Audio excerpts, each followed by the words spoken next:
What's up, guys? It's me, NintendoNovice. This is the first video on my second channel called Novice Thoughts, where I'll literally just use this channel to vent anything I'm thinking about while playing a video game. Now, the main reason that I feel the need to vent in this video here today is there's just a lot on my mind. And of course, you could think about just the idea that the older you get, the more you have on your plate, the more you have to think about, and the more you feel disconnected with younger people, and it's just like, you don't know what it's like to be an adult and have all these responsibilities. But in all honesty, it's kind of true. Like, you really don't know what it's like until you get there yourself. I mean, as a kid, you could look at an adult and wonder, man, why are you going to all these places and doing all this stuff? It's just like, there's certain legal duties that I have to fulfill. Like, I have to make sure I have health insurance. I have to make sure that my car has good maintenance and is up and running. I literally just straight up sound like an adult right now, and it's not a bad thing. Growing up is not a bad thing at all. But in this kind of transition period of my life, because I'm not living with my parents anymore, I'm quite literally doing all this on my own. Like, of course, I'll ask people for advice or reach out, but I mean, anyone could do that. A lot of people, maybe some people don't have their mom and dad exactly, but a lot of people might have a mentor figure or someone that they could just reach out to get help in things that maybe they haven't done before. Like for me, I've usually always had some help from my mom with filing for my taxes, but this year I've had to do it completely by myself. My mom and I would always go to H&R Block to file my taxes. The last time I did it pretty much on my own. Like, I drove there. My mom helped me set up the appointment and everything, but this time I'm deciding to do it with TurboTax in particular. And it's a really weird feeling. And it's really weird just going through all these different government agencies and all this stuff, because things are so slow. Just accomplishing stuff takes so much time, and it's so freaking slow, dude. And that on top of the fact that my Wi-Fi just absolutely sucks right now. And for those of you who are wondering, why is NintendoNovice not streaming or doing whatever, that's the reason. My Wi-Fi sucks, and I actually care about quality on my channel, and if I stream right now, there's a good chance that the stream will just fail again, or at best, just have really grainy, bad quality, and I don't want to put that kind of stuff out on my channel. You know how it is. But that on top of just adulting and kind of just growing up, it's a weird feeling.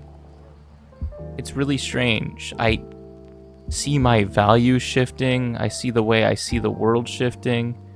My relationships with the people at my job are very different from the relationships I've had with people in my own little hub, like Christian little hub growing up. Like, these are real people. Not everyone is going to care about you. One day someone may want to be a friend or like hang out, and then the other day it's just like, oh, you kind of suck, I don't like you anymore. And I'm just like, okay, go off, that's cool. And then you really learn to value like the people who really do want to be part of your life and do stick around no matter how like strange or different you may come across to them,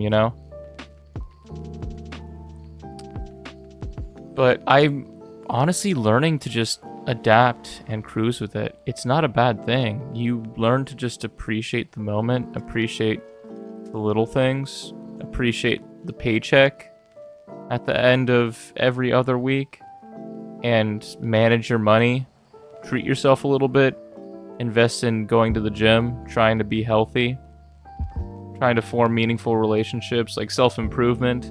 Maybe there's something that I can do to better relate to people. There's a different aspect of my life that I can grow in. And it's really humbling and interesting. And there might be... Oh, man, I can't believe I got hit by that fire bar. That actually really sucked. And I'm not gonna lie, there is a temptation or a tendency for me to just, like, not work on the YouTube channel. I'm not gonna say that it's not there, but I also don't want you guys to be all worried, like, oh, I'm leaving YouTube, because I know there are people that genuinely do care about my content and like seeing what creative or wacky stuff I do on the internet involving Nintendo or just playing whatever games I decide to play. Or like playing games with viewers, which has been a lot of fun too. But at the same time, I'm kind of growing up, which is kind of a sucky thing. I've said earlier in this video, up until this point, that growing up isn't a bad thing. In one sense, it's not a bad thing, but in another sense, it is a sucky thing. Because it feels like you're getting more boring. And in a sense, I do feel like I'm getting more boring. And in a sense, I feel like it's a cope, right? Because you're fitting in with the status quo of society. You're learning what gives you security in society. What creates safety, safe relationships, safe partnerships, and relations with people. How to, you know, go about growing in your job or career or whatever. Obviously, you know, I wouldn't have to worry about this stuff at all if somehow, some way, my YouTube channel did have a little bit more of a mass appeal, but that's kind of not really where it's at. And that's not a bad thing. I mean, just the reality of the situation is, and I've talked about this, I straight up, like, videos that I had back in last year, 2023, I want to say around this time, like almost exactly a year ago, I was talking about this exact same thing, where, like, a lot of times I'm tempted to just discipline myself, sit down and say, okay, you gotta stream, or you gotta make a certain amount of YouTube shorts, or you need to make a new full-length video. But so often in me doing that, I find myself just getting burnt out and drained. And I think to myself, like, at the end of the day, this is a choice. Yes, you know, I monetize and I make a little bit of money off of YouTube, but really not all that much. So maybe is it just better to just take a step back, focus on actual job and career growth and development, and if you want to post something, just post something and enjoy what you post, but not be tied to the money, not be tied to the algorithm or whatever you feel tied to. Like, you want to get attention on a video. Oh, the dopamine rush of everyone commenting, great video, that's awesome, keep it up, good moves, good memes, or whatever. Like, it's all really fleeting at the end of the day. To me, like, what's the most satisfying is just making something that you want to make. I've been watching a lot of commentary videos on YouTube recently about the space, about different creators on the space, what the internet does to a person's brain, or being a YouTuber does to a person's brain. All these different aspects and complexities. And honestly, like, no one can give a definitive answer of all of the complex effects that the internet has on a person's brain, because it's still super new. Obviously, there's studies, like, obviously, if you spend too much time terminally online, not moving your body, and all this stuff, I mean, and you've seen examples of what fame and popularity and all this does to a person. Tumed's a good example. You want to give an example of someone who was completely destroyed through internet fame? Tumed. You went crazy. I mean, you could say it was the drugs, but who encouraged Tumed's behavior? Who encouraged his commitment to acting this personality online that was crazy, always pushing the envelope and doing all this insane stuff. And you see these instances time and time again of people trying to get popular online by doing crazy stuff, crazy unethical stuff, hurting either themselves or others, or the viewers and the internet encouraging that of already established creators or people online. Just saying, hey, do this crazy thing. Maybe you should do this or do that. And then your viewers actually end up controlling you. And you don't even become your own person anymore. It's just... the internet is just such a fascinating phenomenon on what it can actually do to change and influence people. And I find it very fascinating. Obviously, when I started making videos online, my whole goal and aim was to entertain and influence people for the better. And I honestly think I am still doing that. But I think the more that I worry about the fame and the clout chasing and what video is going to get the most views and is this decision a better business decision or this, I really lose that sense. I have like this anxious attachment to my channel of, oh man, I need to put this video out there. Not because it resonates with who I am as a person, but because I just need to have some sort of clickable content for people to consume. So, is it still my dream to be a YouTuber? In a way, yes. But I'm kind of thinking of it in a much broader sense now. Obviously, my biggest goal in life is always to help the people around me, help improve the lives of the people around me. If I make someone else's life better because of my impact on the world, I think my life was like a net positive. And I see so many people out there. Oh, let's go. I forgot the freaking one up. I'm so happy about that. I see so many people out there who don't even think that way. And honestly, if you want to know how I got to this line of thinking to begin with, it was from like instances in high school where I was just like really depressed.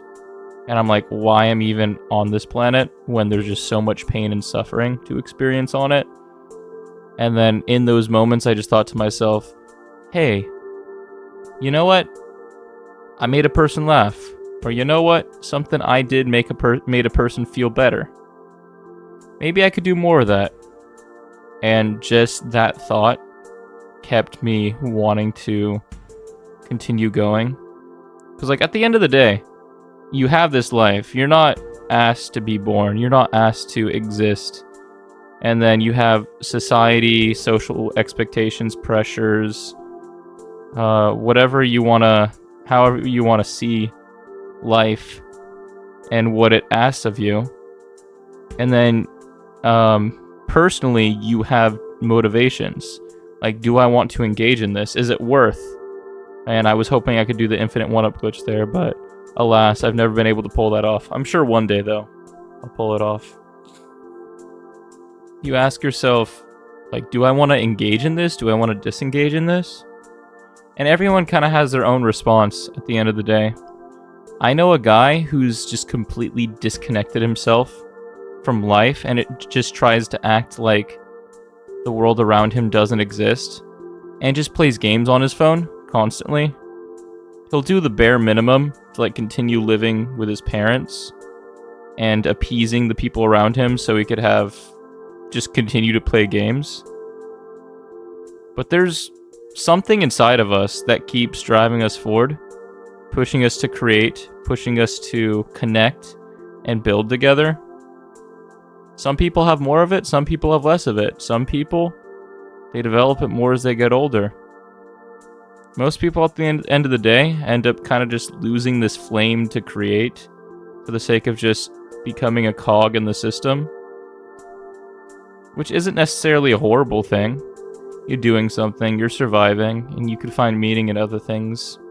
like building something on the side. You could build many things. You could build a relationship. You could build a family.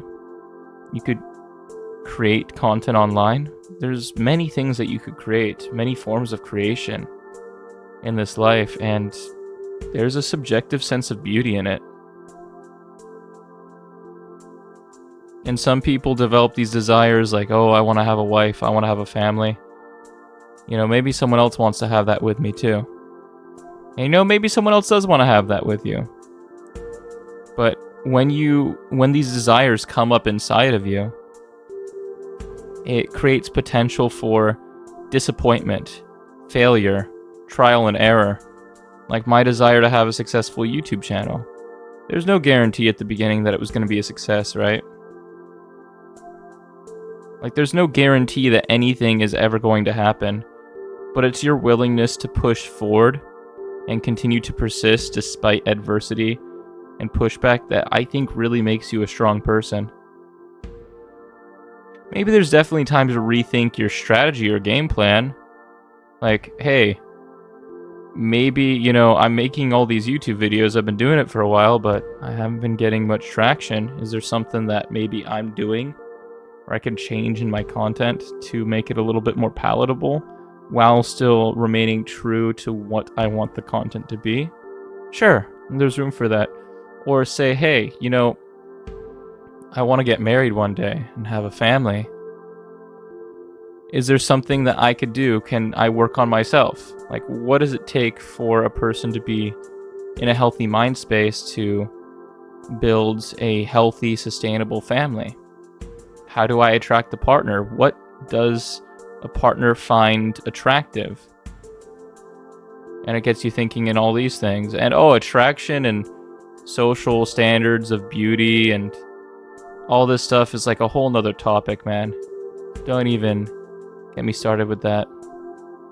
And everyone has their own ideas, but at the end of the day, somehow, some way, a lot of people end up finding some partner that is interested in them, and as well as them being at the end of the day, a lot of people end up finding some sort of a partner that is interested in them for one thing or another, whether it's honorable interest or more dishonorable. Like maybe a dude has a lot of money, so I'm gonna just, you know, get married to him, have a bunch of sex, have a family, just so I could have the security of all the money he has, which I think is really sad, and a lot of people would agree with me. But those kind of very superficial connections happen all the time. Or talk about, this one's a little bit more controversial, a relationship built on lust. Like, are you just in a relationship with someone because their butt's big? They got a big butt, or they got a cute smile? Like, what are you in this relationship for? Or are you in this relationship for the long term because they have a beautiful heart too? They're all things that people have to ask themselves. And I think the lust one is definitely a lot more common than the gold digging one. Oh shoot, okay, gotta get around to Lakitu here. Oh my gosh. Okay, I don't want to lose my first life right here. But it's also so easy to criticize other people who end up doing this stuff. It's easy for you to judge. But you know, sometimes at the end of the day, people just settle and they're satisfied. I don't find it honorable. But at the end of the day, you know, people have their own desires, standards, and what they want for their life, and you kind of just have to let them do their own thing at the end of the day. I mean, you can't control people and what people want. And I'm not gonna lie, like, there's definitely girls and interests that I've pursued that were completely baseless. Actually, I'll say a majority of the girls, I'm willing to admit it, a majority of the girls that I pursue have nothing to do with any sense of values or morality. There. It's out there on the internet to hear. I look at a girl, and I subjectively find her attractive. Therefore, I will start talking to her and trying to go on dates with her, just because of that standard alone. There was an article published, I think it was from the LA Times, that took a whole bunch of scientific studies to ask, like, what is it that people, like, what is the biggest contributor to people getting into a relationship? Or what are people looking for in a relationship? What is the biggest thing that people look for? Like, really, not what people say, because people will say a bunch of things to make them sound good or morally upright or ethical and everything. You know what all these studies found? All these studies found that the biggest thing people look for in a relationship is whether the person is attractive or not. If you're not attractive, oh man, you're in for a world of pain and suffering. And there's a lot of people out there who just straight up are not conventionally attractive. There's these socially constructed ideas of what attractive people look like. Whether you want to say that it's social or biological or a mix of both, I think there's validity in both perspectives. There's just certain people that are not attractive and certain people that are attractive. And then everyone that's somewhere in the... Excuse me, I had to burp there for a second. Somewhere in the middle. A happy medium. Perhaps you got a little bit of charisma about you and you convince someone that you're attractive. You just say like, hey, you want to be in a relationship with me. And then some sort of... the suggestion just continues to persist. I want to be in a relationship with him. I want to be in a relationship to him. You know, freaking like hypnotize them or something, you know? Well, it's true. Like the whole idea of the power of suggestion. The more you tell someone something, the more they actually think it's true. Which is a thing, by the way. If you're influential, if someone looks up to you and values your opinion and what you have to say, they are going to believe what you say, which is a scary thing. I'm here to tell you guys that while a lot of stuff that I say is based in what I've experienced and what I've seen in the world, come to your own conclusions. People who don't let you come to your own conclusions are just trying to control you and manipulate you. And it's so sad how little people actually see that. Well, you know, and then some people just don't care. Some people don't care about morality or whether something is just or good or bad. They just care about satisfying themselves and their own desires. There is a tendency in humans to have some sort of sense of empathy, and Charles Darwin argues that this is an evolutionary advantage. It's interesting because a lot of Christians will dog on Charles Darwin because, oh, evolution bad, immoral, we're just monkey animals. But he actually advocates for people actually being good, believe it or not. He thinks that empathy is evidence of a more highly evolved being, and hopefully I can make this jump here, and I can. But in many circles, like, I feel like if you're taking it from that perspective, yeah, humanity does exhibit a decent amount of empathy, but we're still very primitive in so many different ways. I think there's so many different residuals of previously evolved versions of ourselves throughout time that are still there that cause us to have these little tribal mindsets of, oh, I don't like you. Oh, this is my clan. This is my gang. We're gonna fight you. You have white skin. I have black skin. Therefore, we will fight. This is my territory. I'm gonna pee on it. And I'm just like, you guys are so stupid. You realize how stupid you're being? I'm not gonna act like I don't have this in me too, that I'm not like some higher evolved life form, because that sounds super pretentious. No, and you know, people are stupid if they say that they don't have a naturally imbued prejudice within them. Okay, and I think that just... okay, oh my gosh. Okay, run past it. Okay, I don't think we've lost a life yet, which is really good. I've gotten really good at this game over the years because I played it so much. I used to be so horrible. But dude, when you have a conversation with me, man, you listen to my thoughts, I think I'm an intelligent guy. But intelligence can only take you so far. Like, the biggest contributor to your success in life is not intelligence. It's your ability to manage your relationships with the people around you. Because at the end of the day, all power comes from relationships. Whether that's relationships to people with more wealth, and, you know, they got their wealth from their relationships to people. I mean, humanity is just very relational. We're social creatures at the end of the day. We get money, we make money, we get power. All it comes to at the end of the day is do the right people like you? Do the right people want to support you? Power comes through the connections that you have. A lot of people don't see it that way. A lot of people just say, you work hard. As long as you have your honest work, you're going to make it big. But no.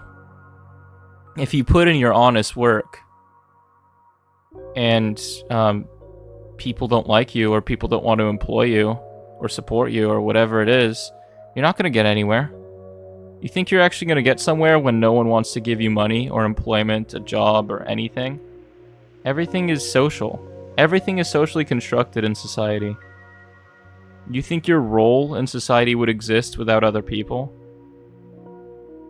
This is why I think I should be a social philosopher. I don't know what I'd do being a social philosopher, though. How it would actually really impact or positively affect the society around me. Other than the fact that I find it fun to think about this stuff, I don't know how many other people find it fun. I think it just would be how I'd present the information. And that's a tact in of itself, because you could present this information in a way.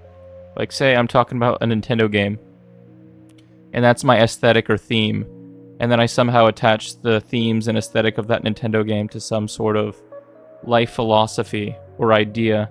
I think people would be a lot more open to that kind of a video concept than just a video concept of you just, hey, this is my idea.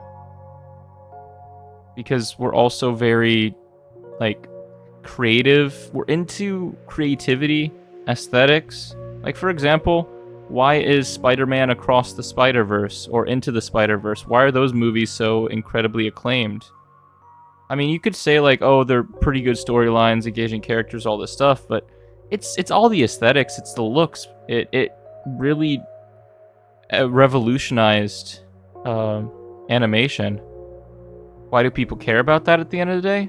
Doesn't have anything to do with morality or whether something is objectively good or bad. It just has to do with what humans find subjectively beautiful. Again, that kind of comes back to people too. Because we view things as subjectively beautiful and things that we desire. And we also look at people that way at the end of the day. Whether it's right or wrong, we have these moral systems that try to make sure that people aren't left behind or in the dust. But at the end of the day, there's a big tendency within all of us to just say, like, hey, you're kind of ugly, or you're stinky and you don't dress very well. I'm going to not treat you very well either. Or, you made me upset, therefore you should die. We use all these big, lofty words to criticize people and to insult each other, or whatever it is. You know, there were so many moral arguments throughout history of why they wanted to continue slavery, right? Oh, God likes slavery, we treat them well. They're actually not people, according to my calculations. But no, they are people. You're just being socially manipulated and controlled for, yeah, of course, your own benefit, but not the benefit of those people. And it is a sense of, oh my gosh, I actually lost my first life. That upsets me. It is a sign and a sense that there is morals in society, that black people, that people are no longer enslaved, at least in the traditional sense in the United States. You know, people can definitely be slaves in other ways. Oh my gosh, I lost another life. And of course there's sex trafficking, there's so many other issues. There's always going to be issues because there's always going to be people that want to manipulate and take control of others, and people who are easily susceptible to being controlled and manipulated, which is horrible. And a lot of times people don't even realize the people that are fighting for their own freedom of conscience and liberty, and people take advantage of it. I used this analogy with my friend the other day, where in the Dark Ages, everyone wanted to read the Bible because no one was able to read the Bible. But the moment that everyone had the ability to read the Bible, I mean, we're in the United States. The chances are, if you're watching this video, you have a Bible somewhere in your house, but how often have you actually read the thing, or even cared to read it? No, not very often. So people tend to appreciate the things that they don't have more than the things that they do have. It's an interesting psychological phenomenon. Because you could say, I'm so happy I have a roof over my head, I have food on the table, I have people that actually will listen to my opinion and consider my needs and preferences. Or you could just be like, man, it sucks that I have to work to survive, and I have to answer to a boss and a manager. And that kind of goes to the whole point that life is more about a mindset than anything else. But it's crazy. The moment that you don't have someone or something, or freedom is stripped away, like, that's when you begin to appreciate that that's what you had. For example, it's like, you know, people who have parents are always like, my parents are so strict, or yada yada yada, they're abusive, and sometimes, yeah, oh man, those situations are horrible. But then you also think about the people who didn't have any guidance in their life, no parents, or in the foster system. They're more likely to grow up and become a deviant in society, just a complete outcast. And you begin to think like, hey, maybe I didn't have it so bad with my strict parents. So, again, everything is relative, right? It's very easy to even make the argument that morality is relative. And honestly, me saying that I'm a Christian, making this statement, is very controversial. Yes, morality is relative. In a certain sense. Because everyone has their own sense of morality that's constantly competing with other people's. You can have this belief, this underlying belief, that there is this one universal moral truth that transcends this world, this God, this great good moral teacher or spirit that's inside of all of us. And people who just have not accepted that great moral spirit have just sold their souls to the devil, or just completely evil people. But I'm less inclined to believe that, just from observing human behavior. Because I've noticed, like, there's certain things that I feel very strongly about and I believe in, that other people, just because of their upbringing, just do not give a rat's ass about. And you could say from one moral system to another that that's horrible, like they should care about it, and they're demon possessed, or they're just a bad person. But then from another stance, is their moral stance inhibiting their ability to survive in modern day society? No, not necessarily. And then is my moral stance also, like, is there space for both moral stances for them to coexist in society? Potentially. And a lot of times what dictates morality, and the morality that wins out, is the one that's most fitting for the advantage of society at the end of the day. It's this weird, scary place of no objectivity, but there is some underlying sense of, it makes sense why this works and this doesn't work. And it might make more sense for certain people than other people. And that could be another social buff, I guess, an advantage some people have over other people. I once heard this YouTuber Omni talk about how he views life and people as having certain buffs and weaknesses. Like, one is, say, an intelligence buff. Like, you could see society and bullshit and different stuff for what it is. And then another is an attraction buff. Like, you're just a very naturally attractive looking person from a social sense. And because you're attractive looking, people listen to you, even though, like, you actually, your opinion does not matter. There's no validity as to why people should listen to you at all. Or you just have natural charisma, like you have a way of, with words, you have a way of buttering people up. And some things can be developed more over time too, if you have the right skill set and sense of it. But of course there's advantages and disadvantages, and I think we benefit a lot more when we really capitalize on our advantages as a person rather than sulking over our disadvantages. For me, I think I'm a generally... Oh my gosh. And then, of course, I can't believe it, there. There's our self-awareness of what we have, too. For me, I think I'm generally an attractive-looking guy. But because of my deep moral conscience, I've never brought myself to really capitalizing on my looks, because I've always viewed it as very morally shallow. That's why I never, in high school, wanted to dress very good, because I was just like, dress should have nothing to do with your ideas or who you are as a person, or if people should take you seriously. Dress is just in of itself just such a silly thing that us humans do. But do I think if I dress better, and I have started dressing better now because I'm starting to see more of the value of it. If I did dress better, or like put on cologne more often, or went to the gym, will I have more people saying like, oh, this guy's more put together, this guy, you know, gets all them bitches, so to speak?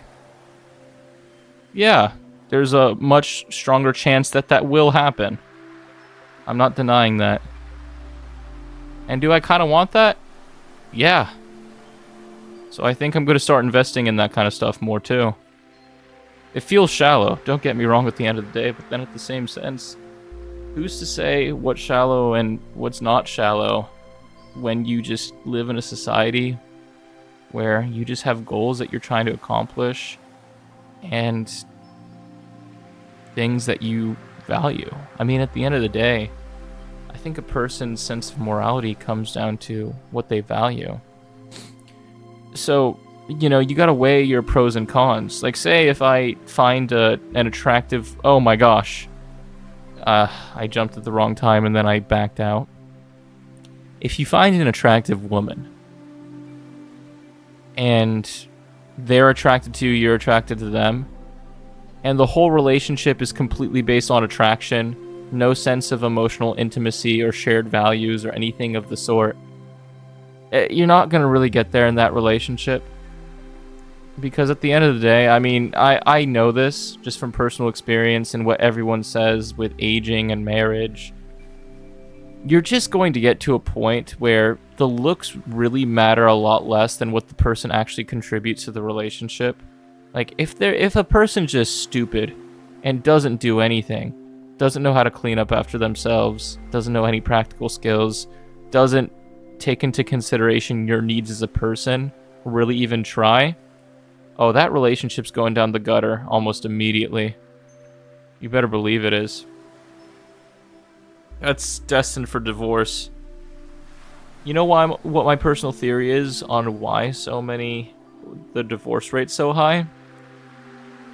Well, number one, people get into relationships solely based on attraction and lust and nothing else. And number two, just people change, and people aren't ready for their spouse to change and don't change in a way that complements their spouse. So it makes sense. Honestly, it creates a much better argument for open relationships and just not putting labels on stuff. But I really can't bring myself to that, because those are the values that I was raised on. And I do want a long-term committed relationship for the rest of my life. And I also do think that there's something to be said about children being raised in a home where they get one singular sense of values and one parent, one set of parents their entire lives, and they don't have a stepdad, stepmom, and make the situation more complicated. And there's measurable data to suggest that, yeah, that those kind of situations are horrible for children, and then that just repeats the same cycles over and over again of them not committing in relationships or having trauma from their upbringing that they bring into their relationship, and they become abusive, manipulative, or whatever you want to say. Christianity would argue that, oh, it's a sin problem. It's, it's the cycle of sin. People become naturally more sinful the more it's passed down. It's like generational sin. That's an idea in the Bible that, oh, the actions of the father will be cursed to the son, generation upon generation. You're an alcoholic? I mean, you do see it in a sense. Your father's an alcoholic, you're more likely to be an alcoholic. Your parents had these disadvantages in life, you're more likely to be disadvantaged in that way in life. I mean, from just a very practical sense, if your parents are poor, you're most likely going to be poor too, unless you work your butt off to get out of there. And you think a lot smarter about how to get out of there. Don't do what your parents did. Because what's going to happen is your poor parents are going to give you advice that they learn to survive in life, but not necessarily advice on how to get rich or how to get out of that poor situation, just what worked for them. But it's not going to give you advice to go beyond their circumstances. You're going to have to listen to some outside intervention or help. Whether that's good or not, I mean, there's a risk with everything. You're going to have to take people's advice. You're going to have to see them walking the walk. People obviously will try to convince you that they are rich and they're credible, and they'll give you all the evidence to suggest so, but they're manipulating the data, or they're making themselves look a lot richer than they actually are, because people are just scummy like that. So there's a lot to take into consideration, but at the end of the day, if you want to see changes in your life, you're going to have to make an effort to bring those changes about, and I hope I don't die from this bottomless pit here. I'm just going to get out of there. So what's the moral of the story? I'm growing up. My values are developing and becoming more fleshed out. Do I still want to make silly Nintendo content? Yes. But it'll be on my terms. And I think by me just becoming a more authentic, more fleshed out, and more mature version of myself, I will be able to make the world a better place. That's the conclusion of the matter. Of course, I'm going to draw out this video until I actually lose all my lives in this godforsaken game. But at the end of the day, yeah, that's what I want to talk about. Oh my goodness. Now, if I do actually get some sort of fame or popularity on YouTube, great. I'd be happy for it. Do I expect it? No.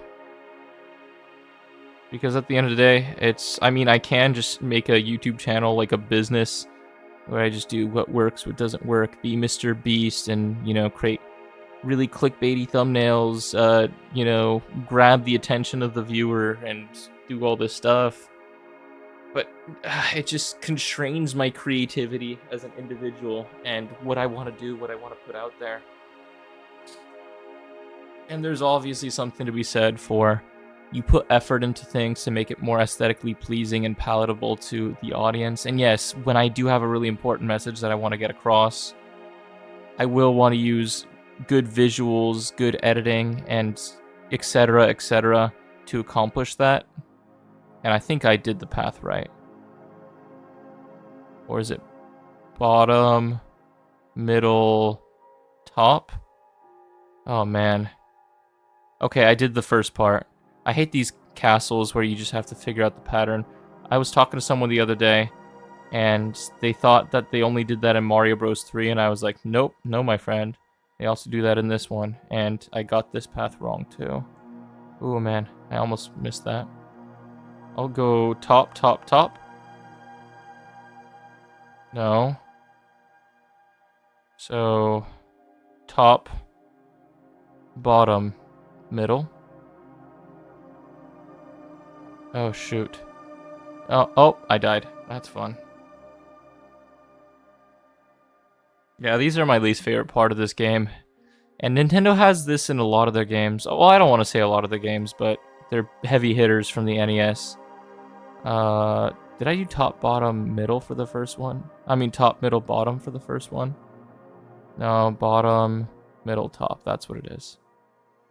But they also had this in The Legend of Zelda where you have to go in these different directions. They even had it in freaking Mario RPG. I don't think I have to go from the bottom, but I'll try it. Shoot. Yeah, I don't think I have to go that way. Top, bottom, top. For some reason this feels right. No. Top, oh shoot. Top, bottom.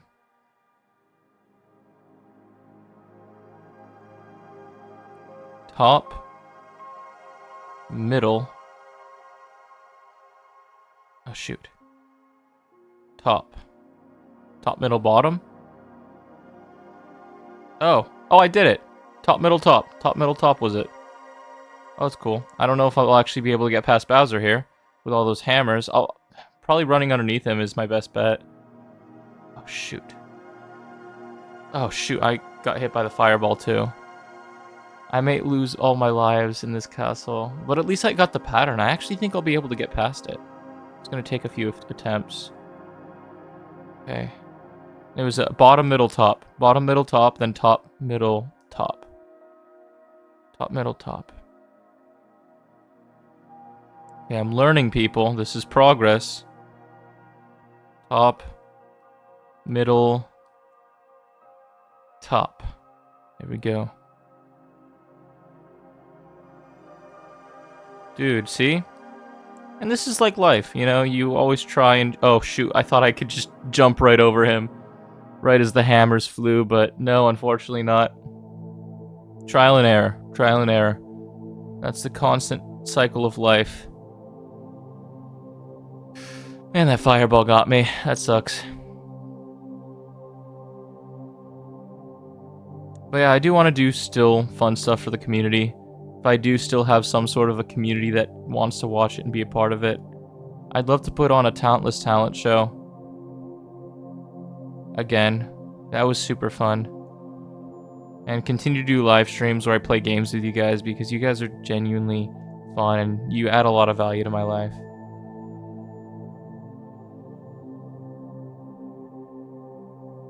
Oh man, the fireball got me. Am I actually gonna die to this castle? Man, we almost got to the last world though. That's pretty good. I don't think I'll get past the last world, especially given the fact that I think I only have 5 lives. But it would be pretty impressive. I think it's awesome that I've gotten this far without looking at a guide or really paying much attention. Okay, there we go. I mean, these are the levels that I have less practice in anyway. Wow, I literally just had to run straight. I'll try that next time too. See you guys, trial and error, and you learn from it. And we got to the final world in the span of this video. I've come to realize that each attempt, unless you die immediately... Oh, give me a second. Oh, thank you, bless me. Oh, wait. Oh, thank you, bless me. Each attempt at Super Mario Bros. Oh man, that sneeze, that didn't feel too good. Just like Spider-Man and Avengers Infinity War. What am I talking about? Dude, I totally lost my train of thought. Oh yeah, I've come to realize that each attempt in Super Mario Bros., if you get really far at the very least, will take about an hour. If you die right at the beginning, obviously it's going to be shorter, but from my experience, the average attempt is about an hour or less. if I'm taking it seriously and I get to World 8 and I do a bunch of googly gaws and stuff, you know? I think there's a 1-up here. There has to be, right? I'm not crazy? Oh, well, those coins. That's nice. That could lead to a 1-up, right? That's my whole catchphrase. But this is kind of like a channel update video slash me just being in my own thoughts and feels and vibes about life. I want to see if I could join corporate at In-N-Out because I actually really like In-N-Out and I think it's a really good place to work and I'm going to make some cool jumps, which is nice. So I'm trying to... I already reached out to corporate and I'm in the process of getting my bachelor's degree, of course. There's other things I'm interested in pursuing too. Like, I've recently become interested in the whole idea of hypnosis, and there's a lot of misconceptions about the idea of hypnosis, that it's just like, oh, mind control, taking away people's will, but that's not what that is, or controlling people, making them do silly stuff on stage, but there's actually a lot of promise with hypnosis being able to help people overcome... Oh, I ran out of time? That's horrible. I don't have the volume on, by the way, so I didn't even hear the audio indicator, but that's crazy. I have to, like, go through this level really quickly, actually. No time to get the coins or any of that. I remember a lot of these World 8 levels kind of being like that, where it's really long and you have to really worry about the time limit. Oh, shoot. Oh, there's a lot of Koopas. I think it's cool how the enemies like load in and then unload in. Okay, I was really hoping that there was a mushroom or something there, but I was mistaken, unfortunately. And I think I only have 2 lives left, or I have 1 life left. This is the last life, guys. But I'm interested in actually getting my license in hypnotherapy, because I think it's actually a pretty cool and promising practice. Some people will definitely think I'm weird or messing with some sort of moral voodoo witchcraft type stuff for doing it, but I really don't care. Hypnosis has kind of been overlooked by a lot of modern psychology when there's actual evidence backing it up of it being effective for helping people overcome addictions, make lifestyle changes and habits. And I want to be part of that process. That sounds super sick. And can I get a 1-up so I don't die? Okay, time is... I have 200 seconds. That'd be nice if I don't die. That'd be nice if these guys don't kill me too. Oh, shoot. Please give me a mushroom of some sort. Okay, I got a star. Okay, now I can just run right through this, right? Big jumps. Big jumps. Okay. Keep going, keep going, keep going. Don't stop, because we got a time limit here. Okay, is this the end of the level? No, it's not the end of the level. Okay, this is where there's gonna be some weird jumpy moments, huh? Yeah, I remember this one. The tiny platform. Yeah, this level's a real doozy. And now this is the flagpole. We have to make some weird jumps just so you don't die getting to the flagpole. You see, the new Mario games don't have stuff like this. This is old school for the real G's, man. For the people that could actually handle this kind of stuff. What are y'all, babies? Want things spoon-fed to you? This is the real deal, home slices. And after I beat this game, we're going straight to the lost levels, baby. We're going to another world of pain. And trust me, that game is much more of a troll than this game. By a long shot. Okay, give me some mushrooms. Give me mushroom. Ah, you're so stupid. Oh, I think there's a mushroom there. Oh, shoot. Oh, please. Oh, police. Police. Oh, there's a 1-up. Oh, give me the 1-up. Give me the 1-up. Give me the 1-up. Oh, okay. Okay, I'm gonna get the 1-up. Let's freaking go. I have a chance at redemption. Can I actually beat the game in this run? There's a slim chance I can. Well, after that, the chances got even slimmer. But at least I know where a 1-up is, so I could just get the 1-up each time. I remember this exploit last time I was playing the game. Oh, shoot. Woo! Wait, how did I die there? Oh, man, I guess that's my game over. Tisk tisk. Maybe next time. But It was great talking and leveling with you guys. Hope you guys got something from this video, this vent. And if you made it this far, leave when life gives you coins, make 1-ups in the comment section below. And I look forward to, you know, posting more stuff on this channel. Some will be more long, drawn-out rants, and others will be, I would assume, like shorter, just things I want to talk about, maybe more scripted, I don't know, but all of my lighthearted Nintendo streams and videos are going to be on the main channel, of course. This is mostly for just me, really. Alright, guys. Remember, when life gives you coins, make 1-ups. And don't be an NPC. You decide what you want to do with your life and commit to it. Don't let anyone else tell you otherwise. Regardless of if it's going to be hard or not. This is your life. You got this, alright? Okay. See ya.